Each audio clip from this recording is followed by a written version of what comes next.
What is up, everybody? Solomon here. I hope you guys are all having a fantastic new year so far. Happy New Year to everybody. I'm going to try to get through this video in maybe 10 minutes or less here, but certainly don't do as many of these as I would like to.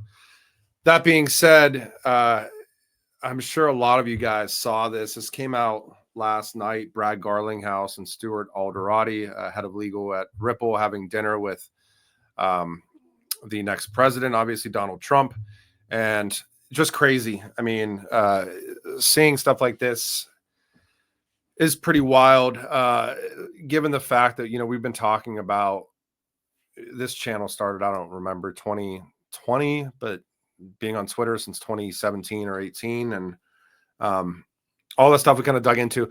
So I put on my post, certainly been skeptical of Riddlers in the past, but I mean, come on now, they've got like a ship in the background and all this other jazz. But yeah, I mean, I think all of us should look forward to hopefully some more regulatory clarity in the United States and really trying to cultivate innovation. And this was huge. So shout out to Ripple and Brad and Stuart for nailing a presidential sit down. And, no community, I can't think of many communities in crypto that have dealt with the amount of crap that the XRP communities went through. So awesome to see all the stuff that's been happening since basically the beginning of November. And yeah, I did want to also say, it's on the same page here. So I always find it interesting to kind of look at relationships and crypto and some of the ecosystems that are kind of tied in with one another. And this is Ripple and Chainlink. So this is for, I'm just going to say real USD instead of RLUSD every time. Adopting the Chainlink standard for verifiable data to fuel DeFi adoption with real-time secure pricing. The future of stable coins is here. Chainlink's data standards are no joke. Swift, DTCC, Euroclear, Fidelity International, Franklin Templeton, ANZ. There's just literally 7 of the many institutions that are integrated into Chainlink standards. Obviously Ripple now as well. But that being said, so a couple weeks ago, I don't know if you guys caught this as well, but December 16th, Hedera adopting the Chainlink data standard to propel DeFi and tokenized real-world adoption on the HBAR network. Prominent adopters of Link network, like I just said, Swift, DTCC, Euroclear, Fidelity, and International. Pretty crazy stuff. Chainlink, obviously a member of the governing council of Hedera as well.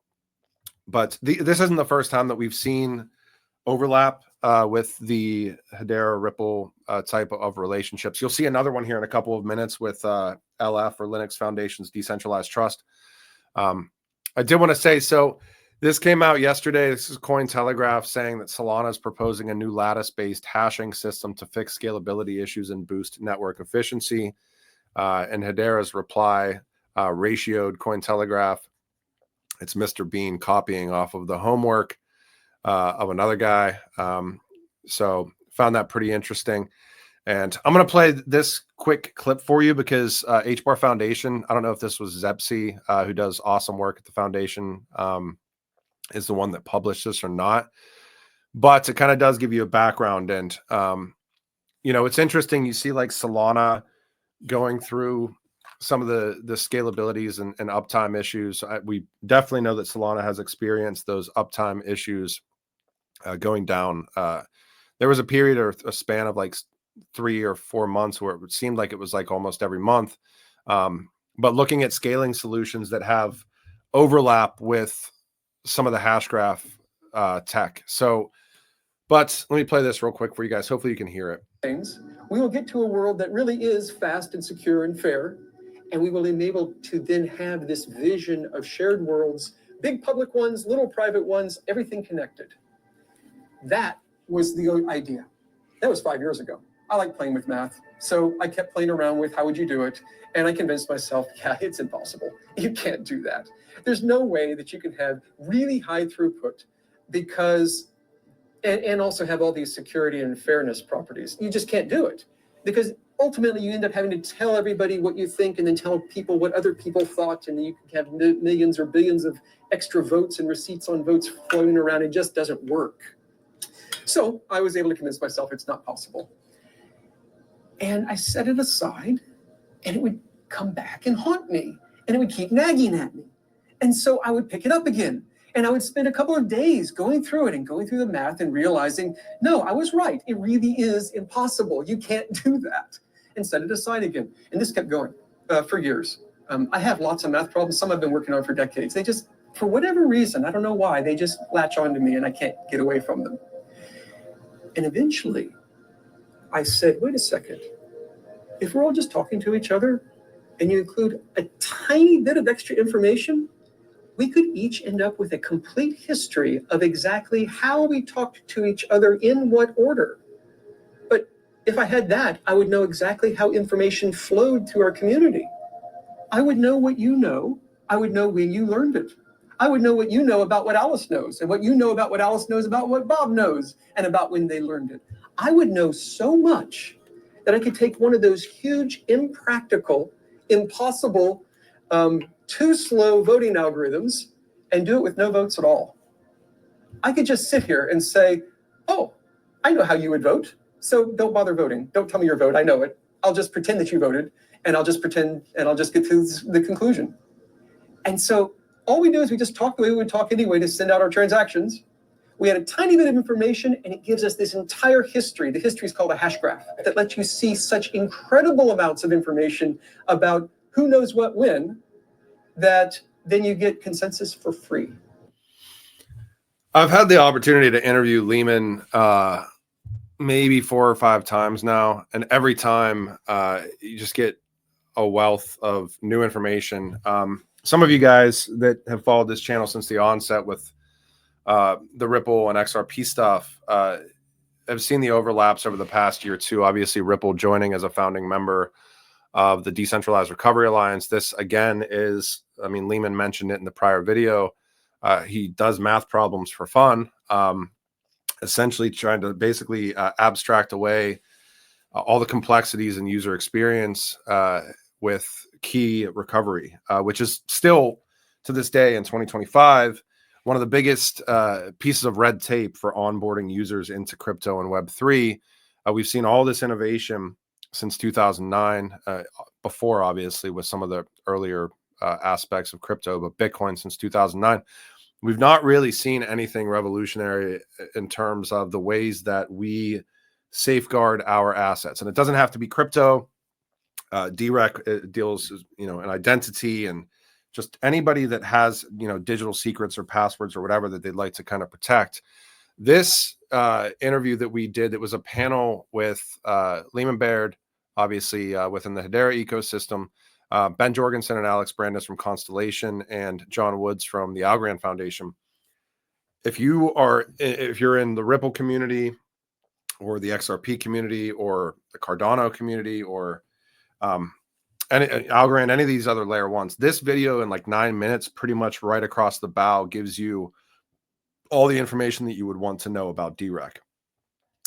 From being post quantum to how friends, families, other businesses, enterprises can split up their private key in a decentralized and secure way through like basically a mobile application on your phone. I really, I should preface, this is like an open standard. This isn't using and siloing people into any one network.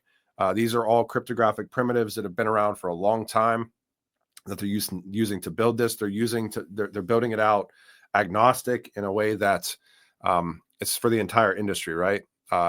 So really fascinating about the DREC stuff. I'm sure that you guys saw some of this stuff maybe middle of last year with DREC. Lehman's been working on this for years. Algorand and hashgraph were the founding members. Then we saw Cardano come on, Hedera come on, IOHK or input output, Ripple, shout out to Visa and XRPL Labs, and then some of the great alliance members like Hashpack and HBAR Foundation, Casper Association, Constellation, et cetera, et cetera. So definitely check out DREC. I've heard that this is pretty much like Lehman's work that like this is like the culmination of like a lot of the work that he's put into this space in general, kind of his contribution. Like he's super into DREC for the betterment of kind of society, humanity, not only crypto, but just in general. So I do want to mention a couple of these things, and I'm already over 10 minutes here, but this stuff came out like end of December, and I haven't done a video in a while, and I think it's worth talking about the kind of convergence of where blockchain fits into AI and the future of artificial intelligence, and thinking about that authenticity of the data itself that goes into these training models and LLMs and all this different stuff. It's a huge issue. It's going to become a huge issue. There's not a ton of regulations around AI yet, but if you've ever been online, on social media, on anywhere, it's very difficult to disseminate what the truth is versus something that's made up. AI is just going to accelerate the falsehood of tons of different types of news, let alone the implications for identity and all that stuff. This is Equity Lab, Intel, Nvidia unveiling verifiable compute, solution to secure trusted AI. Equity Lab building out solutions on Hedera. Most of you guys probably know how big Nvidia is. Breakthroughs provide the first ever certificates of authenticity and compliance for independent verification of AI training, inference, and benchmarks of runtime or at runtime. The solution delivers on silicon, real-time governance, and industry first, created from 2 years of intensive research, joined by advisors at Stanford and MIT. Deliver this month to first clients with transformative apps across life sciences, public sector, finance, and media to certify smarter, safer AI systems and agents. And this is going to be dealing directly in the processors, 5th gen Intel Xeon processors, extending the trust zone through confidential VMs to Nvidia GPUs, Nvidia's forthcoming Blackwell GPU architecture. And this stuff integrates with Hedera consensus service, I think like as a standard within these new GPUs and stuff like that. So think about like rooting trust into this next gen hardware coming out of Nvidia and Intel. Let me see if I can find. Yeah. The framework leverages the Hedera consensus service to create an immutable ledger of AI computations, harnessing the transparency and trust of Web3 to set a new standard for enterprise AI governance. By anchoring AI trust directly in silicon and extending it to the Hedera network, the solution provides a tangible use case that demonstrates the power of Web3 and enhancing AI security, transparency, and compliance. So I think that's massive. On the AI front, another massive announcement coming out of Constellation. They actually have a layer 1 network from Common Crawl that is now live on top of Constellation Tech. That's Common Crawl. If you guys are not aware, Common Crawl crawls the entire internet, like archives the entire internet. A lot of these large language models, actually, we did an interview and the guy said every AI company dealing in LLMs and training at some point touches Common Crawl data, which is absolutely massive. And basically the same thing, data provenance, kind of that stamp of approval for data that's going to end up going into these large language models for AI. And it's a huge achievement coming out of Constellation too. Common Crawl's continuous internet archive powers approximately 80% of global AI large language models. And yeah, we did an interview with Constellation and the Common Crawl team. They actually have a goal of putting this as kind of the standard within the services for Common Crawl to kind of have this running on Constellation, which is pretty massive as well. I think they have like 9 petabytes of data or some wild number like that. And here's the interview we did with Constellation. Last 2 things here. I don't think I've ever talked about this on a video. Maybe I did. This to me, I think is probably the biggest announcement, in my opinion, that came out in 2024. You know, there was a comment underneath a post that I had a couple of days ago, asking how Solana could potentially mimic certain portions of the Hedera code base because it was closed source, and that's totally incorrect. Hedera's code base has been open source since August of 2022. But to take that a step further, this announcement came out, I would say, in the fall of last year. The entire code base of Hedera, not only is it open source, but it's transitioning into an open source governed entity, which is the Linux Foundation's decentralized trust under, and it's going to be called this new Project Hyro. So That's HIERO if you're interested in looking it up. All the tooling, all the code, everything transitioning over. And I'm sure I don't have to explain to you how big the Linux Foundation is. Premier members in LF Decentralized Trust. You can see Accenture. Many of you guys that have watched these videos that I've been doing for years have probably heard the name Accenture before. Banking integrations among multiple different things. DTCC, so Depository Trust and Clearing Corporation, so derivatives. Hedera and Hitachi, that's premier members. Our general members you can get down into. A lot of blockchain, a lot of banking, a lot of telecom, Deutsche Telekom, Hawaii, Citibank, American Express, MasterCard, Visa, R3, Ripple's in here, Chainlink's in here. A lot of familiar names probably for people that watch some OG deep dive videos like Soromitsu and the Depository Trust of Central Securities Depository of Russia that had like Ethereum and Ripple integration spelled out like way back in the day. But I just find this announcement to be like really, really fascinating, because when you think about governing of literally the code being governed under an open source decentralized body for an industry first, like this has never happened in crypto until Hedera announced this. Massively, massively important, and just kind of leads us to this place where these networks aren't just kind of these business entities sitting on top of decentralization, but almost as if these networks become a public good for the future of society, which I think is pretty massive. Speaking of Deutsche Telekom, they were on this last slide too. They put out a pretty cool document for XDC. We are doing, or I'm doing another, I've done like 2 or 3 podcasts with Deutsche Telekom so far on Genfinity. By the way, if you guys want to check out all the articles and stuff we read on Genfinity, go to genfinity.io or follow us at Genfinity.io on Twitter. But I'm doing another AI podcast with Deutsche Telekom I think it's in like a week and a half or 2 weeks with Near Protocol, which I've never taught to anybody from Near, so I'm super interested in that. But they put out a good document on XTC. I feel like XTC is one of those networks that, and we, by the way, we do work with XTC from Genfinity, so obviously not financial advice. But I feel like they're one of those networks that, as we saw kind of the political shift for the new presidency and stuff, there seemed to be like this light bulb moment where utility-driven ecosystems got more of a spotlight shine on them. I would say like this happened like in October, beginning of November. Most of you guys probably saw this. It certainly happened with XRP. It certainly happened with HBAR. It certainly happened with XDC. They're an interesting ecosystem to me. I mean, I've had the opportunity to do so many interviews with them. A lot of the stuff surrounding itself with trade finance. And I've been kind of in this position with all these interviews where I've really learned like how much work and infrastructure it's taken outside of just the deep dives that I used to do and the speculation around, oh, they're integrating with this, so it must mean this.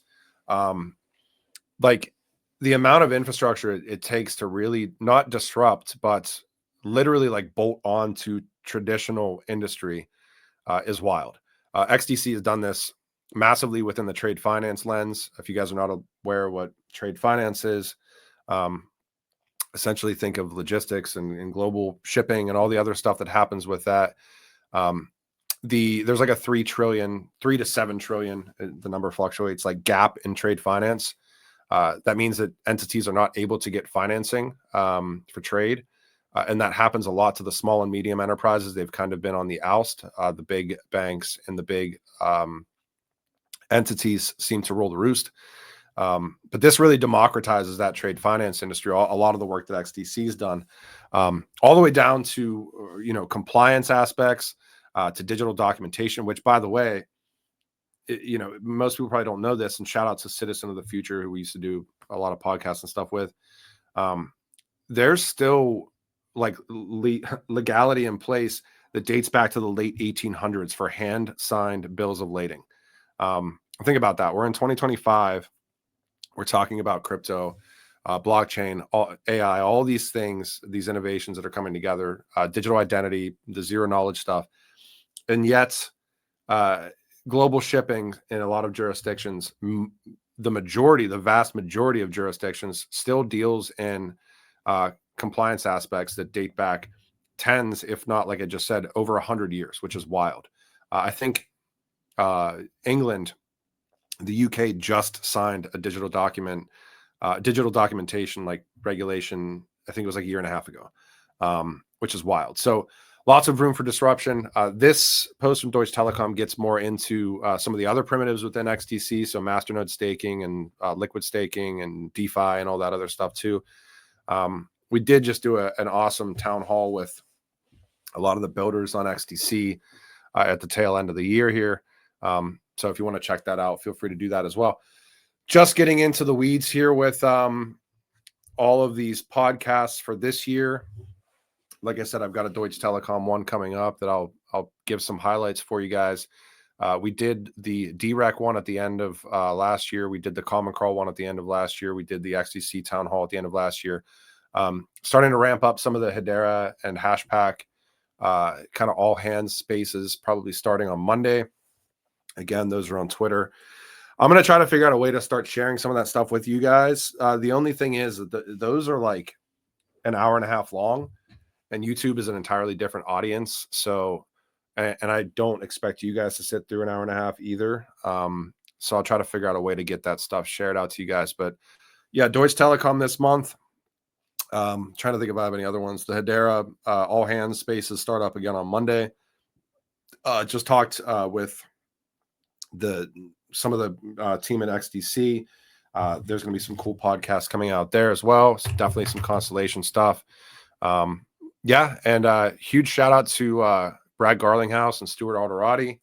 That's massive. Meeting Trump. And go check out some of the videos that we spend a lot of time on here if you're interested. This is John Woods from Algorand talking about DREC as well. And check out DREC and check out LF Decentralized Trust and everything else. So hope you guys had a great new year. I'm way over 10 minutes, and I will talk to you when I talk to you. Thanks. Bye.